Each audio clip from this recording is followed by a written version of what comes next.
My husband's father showed up with a spare key to our house, laughing, "I'll be dropping by any time." When I protested, my husband said, "It's just how he is."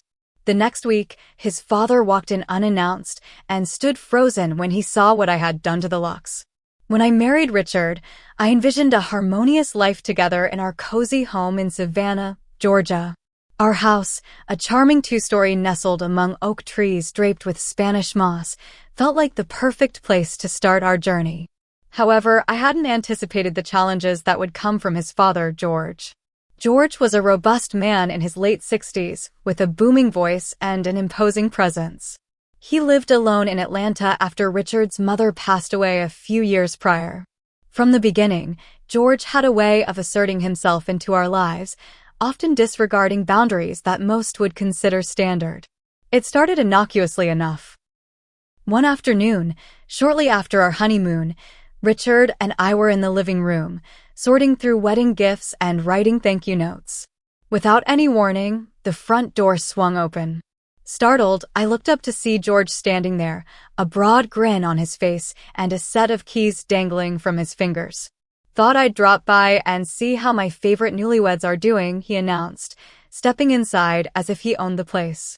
I exchanged a surprised glance with Richard, who seemed unfazed by the intrusion. "Dad, you have a key?" Richard asked, his tone more curious than concerned.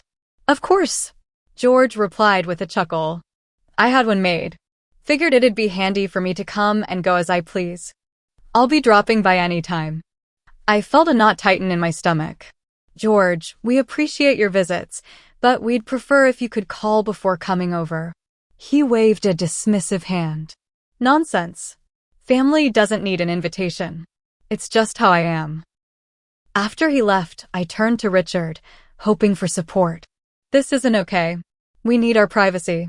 Richard sighed, running a hand through his hair. "I know it's not ideal, but that's just how Dad is. Confronting him will only make things worse." Over the next week, George's unannounced visits became more frequent. He'd show up in the mornings while I was still in my pajamas, or in the evenings during our dinner. Each time, he'd use his key to let himself in, often catching me off guard. One particularly jarring incident occurred on a Saturday morning.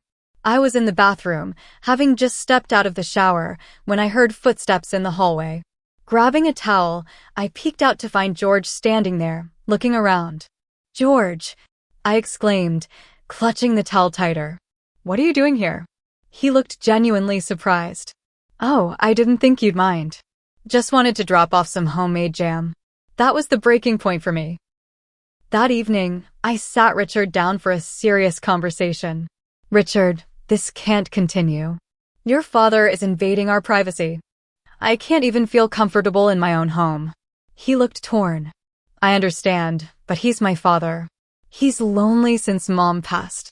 That doesn't give him the right to intrude on our lives. We need boundaries." Richard nodded slowly. "I'll talk to him." The next day, Richard spoke with George, explaining our need for privacy and requesting that he call before visiting. George seemed to take it well, nodding in understanding.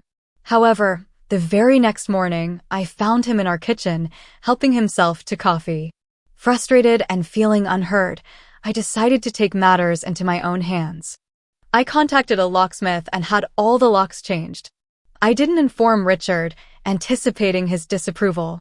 That afternoon, as I was reading in the living room, I heard the familiar jingle of keys at the front door. The knob turned, but the door remained locked. George's voice echoed from outside. "What's going on here?" he bellowed, pounding on the door. I took a deep breath and opened the door, facing him squarely. "George, I've changed the locks. We value our privacy and would appreciate it if you could call before visiting." His face turned a shade of red I hadn't seen before. "This is how you treat family?" Richard arrived home moments later, sensing the tension. After a heated discussion, he finally understood my perspective. We established boundaries, ensuring George knew that while he was welcome, his visits needed to be announced. Over time, George adjusted to the new arrangement, and our home became the sanctuary it was meant to be. Things were quiet for a while after I changed the locks. Too quiet. George didn't come by, didn't call. Not even a text. Richard told me to enjoy the peace. Maybe it finally clicked, he said. But I knew better. George was the kind of man who held grudges the way others held family photos. Tight and forever. About 3 weeks later, it started. First, it was the mailbox. I came home from the grocery store one afternoon, arms full of bags, and found the mailbox wide open, bent backward like someone had yanked it hard. The mail was scattered all over the front lawn. It had rained the night before. Everything was soggy. I mentioned it to Richard. He shrugged. Kids maybe, he offered. Mailbox baseball? I wasn't buying it. But I let it go. Next, the garbage bins. I took the trash out one night, and the bins were missing. Not just moved. Gone. I found them the next morning 2 blocks over, tipped over, trash spilling out. Same day, I noticed our porch light wasn't working. When I went to change the bulb, I saw that it hadn't burned out, it had been unscrewed. By this point, I was watching my back. Then came the biggest red flag. I work from home, and my office faces the backyard. One morning, around 11 a.m., I saw movement through the blinds. I peeked out. There was a man. Tall, wearing a hoodie, standing behind our shed.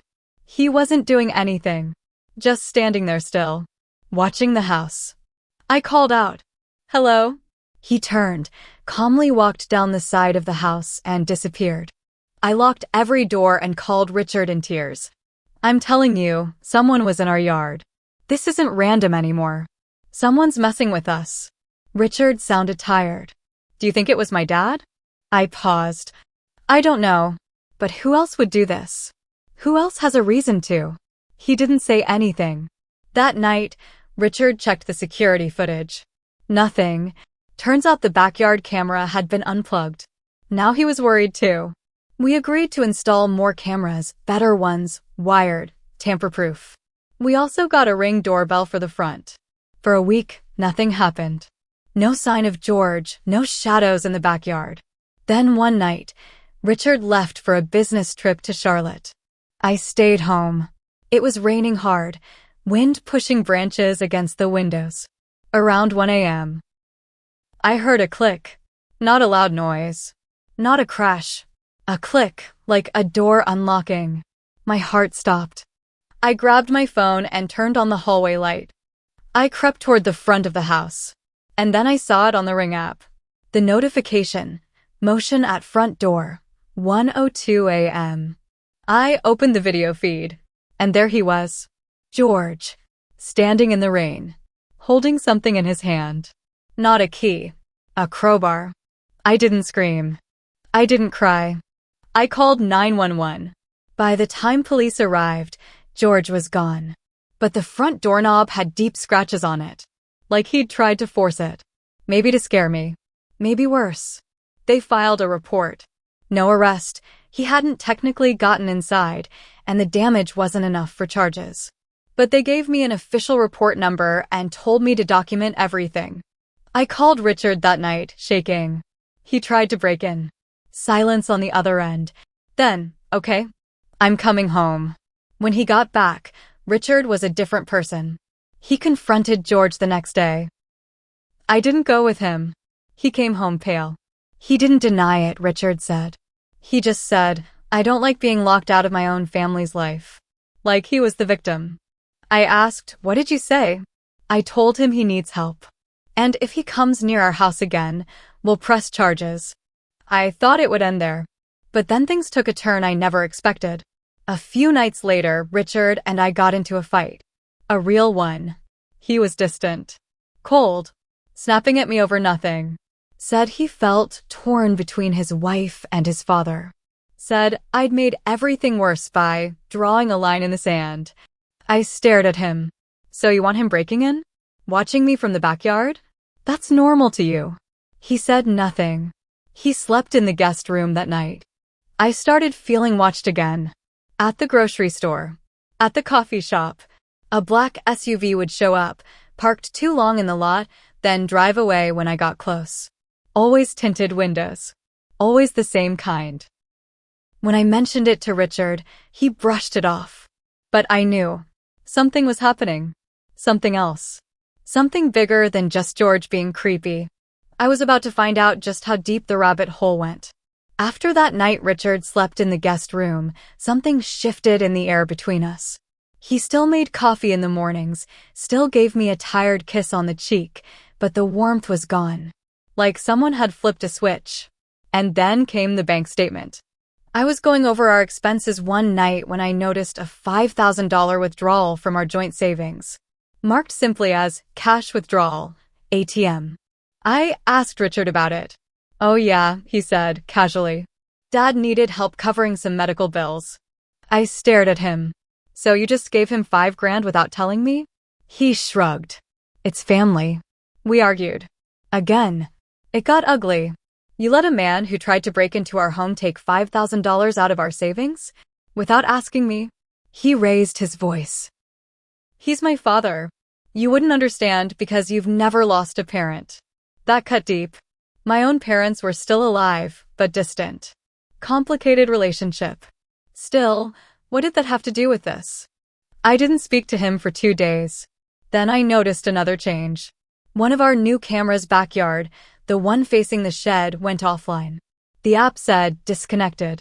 I went outside to check the wire and saw that it had been cut. Clean. Deliberate. I called the police again. They made another report. Still not enough for charges. At this point, I was documenting everything in a notebook. Dates. Times. Photos. Copies of receipts. Police reports. Everything. Then came the worst of it. One morning, I got an envelope in the mail. No return address. Inside was a printed photo. It was of me, in the backyard, watering the plants. Taken from behind the fence. Grainy, zoomed in. Clearly taken without me knowing. I called Richard immediately. This is stalking, I said. I'm going to file for a restraining order. He paused. Then, he said something that nearly broke me. You're overreacting. I couldn't believe it. Are you serious? Someone is taking pictures of me in our backyard, where I should feel safe. You think that's an overreaction? He didn't respond. I slept with the bedroom door locked that night. The next day, I went to the courthouse and filed for a restraining order against George. I submitted all my documentation. The stalking photo. The ring footage. The police reports. The hearing was set for 2 weeks later. Richard didn't talk to me during those 2 weeks. Not really. Then, 3 days before the court date, I woke up to find Richard gone. No note. No text. Nothing. His closet half empty. His phone turned off. That afternoon, I got a call from his work. Hi, this is Melissa from HR, just checking in. Richard said he'd be taking an extended leave, but we didn't have the details. Can you confirm the timeline? Extended leave? That was news to me. I called everyone, his friends, his sister, even his ex-coworker from Atlanta. No one knew where he went. Then I got the email. Anonymous Gmail account. Subject. He was never yours. Just a short message. He's with his real family now. Stay out of it. You brought this on yourself. Attached was a video. It was George and Richard, sitting at a kitchen table, laughing, drinking, talking like best friends, like nothing had ever happened, like they'd won something. My hands shook. The date stamp on the video? The night after the restraining order was filed. It all made sense. The surveillance. The passive-aggressive silence. The slow withdrawal. George didn't just hate that I drew boundaries. He made it his mission to destroy them. To split us apart. And Richard, he let him. Or worse, he helped.